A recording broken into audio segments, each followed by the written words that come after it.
Bonjour madame. Bonjour messieurs. Bonjour Marc. Bonjour Carl. Je suis Carl Richard, le président du Club Rotary Sherbrooke Métropolitain. Mon nom est Marc Baudouin, je suis président du village des Sources du Lac-Saint-Denis et je suis également membre du Club Rotary Sherbrooke Métropolitain. Carl, pourrais-tu m'indiquer quelle est la mission du Club Rotary Sherbrooke Métropolitain? Mon cher Marc, notre mission est très simple. Notre Club Rotary est dédié principalement à l'éducation et à la santé des jeunes. Concernant l'éducation, nous proposons une solution concrète au décrochage scolaire dans les milieux défavorisés de Sherbrooke, en prévoyant envoyer 1000 jeunes pendant les 3 prochaines années travailler sur l'esprit d'équipe et leur estime de soi. Carl, pour enchérir ce que tu viens de dire, tu sais qu'on a importé dans notre région une recette à succès qui a fait ses preuves ailleurs. J'ai une petite vidéo à te montrer là-dessus. On regarde ça ensemble? Super!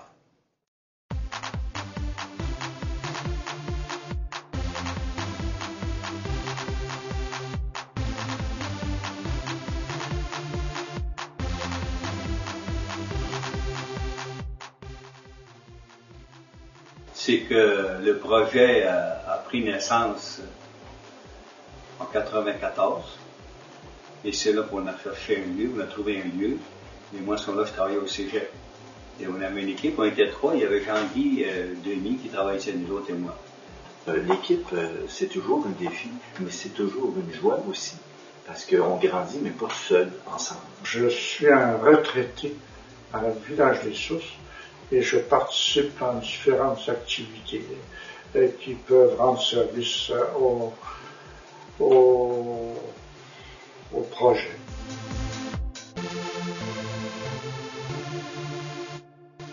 Puis, on se rend compte qu'il y a une petite magie qui s'opère, parce qu'aller au village des Sources, c'est prendre le temps. Puis prendre le temps dans la vie qu'on mène, autant dans nos familles que dans les écoles, c'est très rare. Et ce temps-là permet un espace. Et cet espace-là, il est nécessaire pour bâtir nos jeunes. Puis nos jeunes, on leur donne beaucoup de savoir dans nos classes, beaucoup de savoir-faire, mais le savoir-être, ça ne s'enseigne pas avec des mots.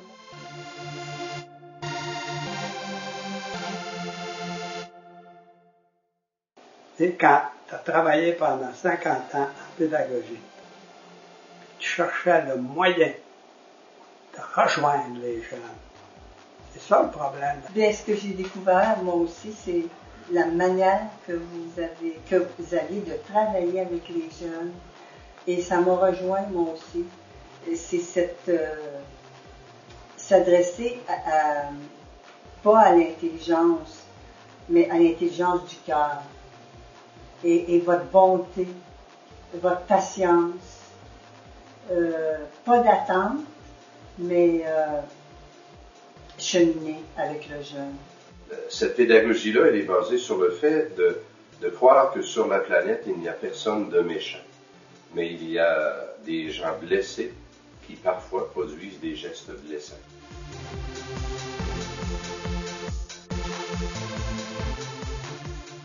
Un enfant heureux ne crée pas de problème. S'il y a une problématique, c'est qu'il est malheureux. Alors, il va le dire à sa façon, il va le dire par des gestes qu'il va poser, par des paroles qu'il va poser, qui peuvent être déplacées ou autres. Le jeune, lui, ce qu'il essaie de faire, c'est de répondre à ses besoins, mais il n'a pas trouvé bonne stratégie. Au début, les parents qui accompagnent, ils n'en croient pas leurs yeux. Dire, c'est tout ça qu'ils vivent comme souffrance, puis on le sait pas. On leur demande, lève-toi, va à l'école, puis c'est tout, là. On fait abstraction de leur dimension affective. La pédagogie, c'est quoi? C'est apprendre. Puis apprendre, en mettant le cœur à côté, la dimension affective, on est en train de faire une grosse gaffe. Parce que les gens, j'arrive ici, moi, puis mon cœur file pas, j'enseigne pas comme si mon cœur file. Alors si j'écoute mes sentiments, puis mes besoins, puis je me connecte à moi, ben je vais partir de mon centre pour enseigner, je vais être une meilleure enseignante. Et l'élève qui arrive ici avec ses problèmes, ses besoins, puis qui est capable de les exprimer, il va apprendre mieux. Alors, automatiquement, moi, je pense que la dimension affective dans les apprentissages, elle est nécessaire, mais on ne montre pas ça à l'école, à l'université. On ne montre pas ça aux futurs enseignants ou aux anciens enseignants.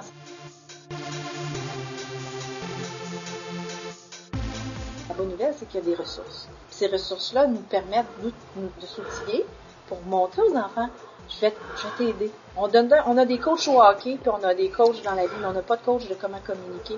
Pour être non-violent, il faut commencer par l'être avec soi. faire la paix avec soi, s'accueillir, s'aimer, puis d'être bienveillant avec soi.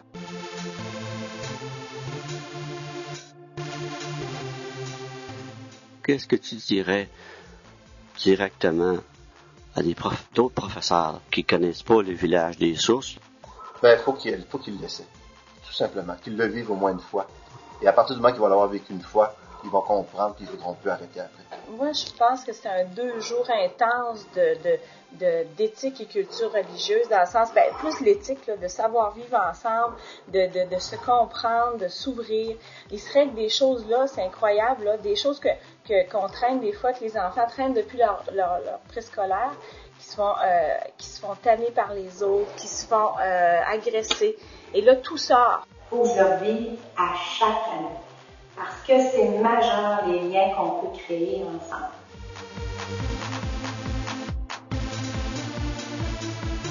Ils ont de la bonne ressource pour nous aider, nous outiller. C'est là qu'il y a une libération qui se fait, puis enfin je peux devenir le meilleur prof que je peux être. Et ça, c'est un cadeau. Voilà. De devenir la meilleure personne que je peux être, mais si je peux pas me le permettre parce que j'ai pas les ressources, il existe des ressources pour ça. Quand on les découvre, on se dit, mon Dieu, j'ai la chance de pouvoir devenir la meilleure enseignante, celle que je rêvais d'être quand j'ai commencé cette carrière. Je comprends pourquoi on appelle le village, parce qu'ils me disent, comme les Africains, ça prend un village pour élever un enfant.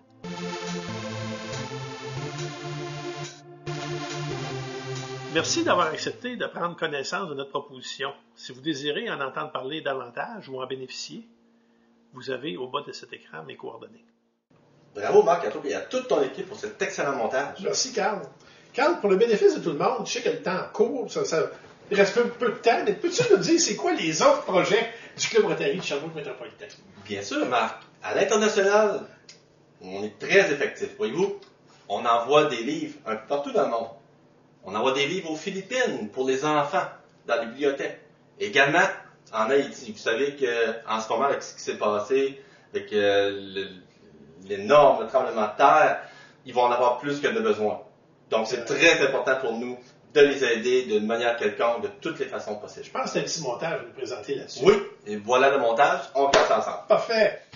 Bonjour, mon nom est Daniel Lemay. Je suis membre du Club Rotary de Sherbrooke Métropolitain. Je vais prendre juste un petit peu de temps pour vous expliquer un projet qu'on a. C'est de ramasser des livres éducatifs pour enfants. On ramasse des livres en français qu'on envoie en Haïti, puis des livres en anglais qu'on envoie aux Philippines. Ah, wow, Carl, un beau montage. On fait affaire avec les mêmes professionnels. Merci, Marc. Hey, blague à part. Tu m'as parlé tout à l'heure que du côté international, Rotary s'intéresse à l'éducation, mais aussi à la santé. Ça, t'en as pas trop parlé. Peux-tu nous donner plus de détails? Ben, écoute, je vais faire ça très très vite parce que, devine quoi? J'ai un autre montage. Ben alors, regarde ça! Bonsoir mes chers amis. Mon nom est Robert Chevrier. Je suis membre du Club Rotary Métropolitain de Sherbrooke. Ma tâche ce soir, c'est de vous entretenir du Club Rotary International et de sa fondation. Le Club Rotary International est un organisme qui existe depuis 100 ans. Effectivement, il va fêter son 100e anniversaire dans un congrès international mondial qui va se tenir à Montréal le mois de mai prochain. Derrière le Club Rotary, qui regroupe au-delà de 35 000 clubs sur tous les continents et dans plus de 125 pays sur la planète, on retrouve une fondation qui, au cours des années, s'est dotée de moyens pour combattre le combat de ces 20 dernières années, la poliomyélite. Et c'est là-dessus que je veux vous entretenir. Depuis 2 ans maintenant, la fondation de Bill et Melinda Gates s'est associée au Club Rotary International dans le but d'éradiquer cette maladie-là. Alors qu'on avait, il y a 20 ans, 400 000 nouveaux cas de poliomyélite par année, depuis quelques années, ces cas-là sont réduits à moins de 1000, essentiellement concentrés dans 2 régions sur la planète, une zone de guerre en Afrique et une autre à cheval entre le Pakistan, l'Inde et l'Afghanistan en Asie du Nord-Est. Le rôle du Rotary là-dedans, c'est de contribuer par ses actes, avec ses relations avec les gouvernements, à éradiquer cette maladie-là. La fondation de Bill Gates et de Mme Gates ont avancé la somme de 300 millions, demandant au Club de Rotary d'y ajouter les 200 derniers millions nécessaires pour l'éradication complète de cette maladie. Le Club Rotary est tout près du 100 millions maintenant. Il est confiant de pouvoir atteindre l'autre 100 millions d'ici quelques années et de compléter l'éradication de cette maladie-là. Alors, rien n'empêche le Club Rotary métropolitain de s'occuper de projets communautaires qui l'intéressent et qui le passionnent, comme celui du décrochage scolaire, mais en plus, il veut faire sa part dans l'éradication de la poliomyélite sur la planète. Je vous remercie de votre attention et bonne fin de soirée.